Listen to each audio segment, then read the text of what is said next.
Pay attention, Karn. Today's a big day. Karn blinked his eyes and mumbled, hoping he'd be left alone. He was focused on the game board balanced on his lap. It was hard enough to keep it level because of all the rocks in the road. Plus, he was concentrating. Karn was playing himself, playing both attackers and defenders. So far, this had led to a succession of stalemates. He was hoping one side or the other would win. Karn? He looked up from the board. The scenery hadn't changed any since the morning, or any morning of the last week.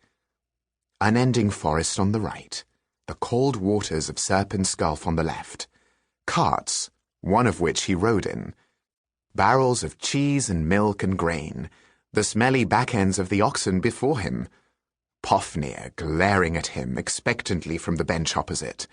Nothing worth looking up for. Fafnir cleared his throat. Out of all the employees and family members who worked the Korlander farm, right now the former slave turned freeman was Karn's least favorite.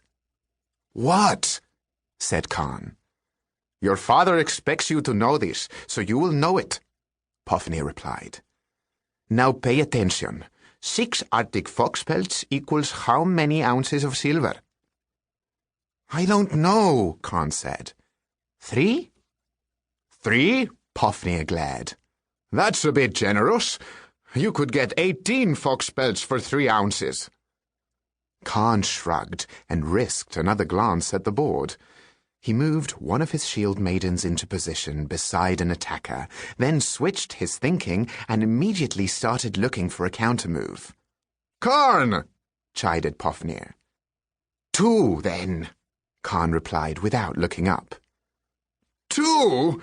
If 3 get you 18, then how do 2 get you 6? Who taught you math? I don't know. You? 4? Said Karn. He brought another one of his attackers into position, capturing the shield maiden between the 2 undead pieces. He took it from the board, pleased with at least one half of his gameplay.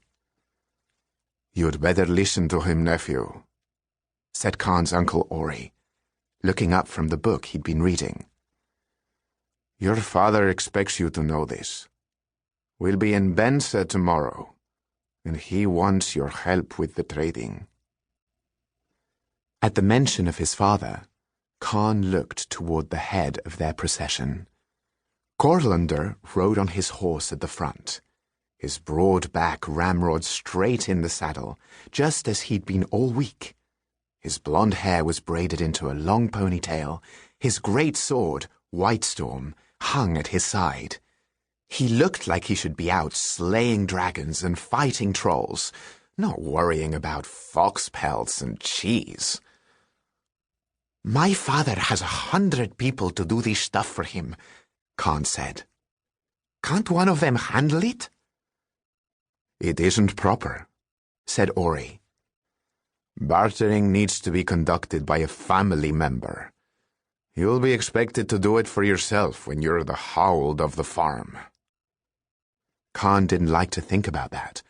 His father was howled and always would be. The title referred to a farmer whose family owned a farm for 6 generations or more. Apart from being a jarl, or high king, it was just about the only rank one could claim in Norrøngard. But there was more to life than farming. There was a whole world out there he longed to see. As it was, Thrones and Bones was his only escape from the sameness of farming life. He looked down longingly at his game board. Then, an idea occurred to him.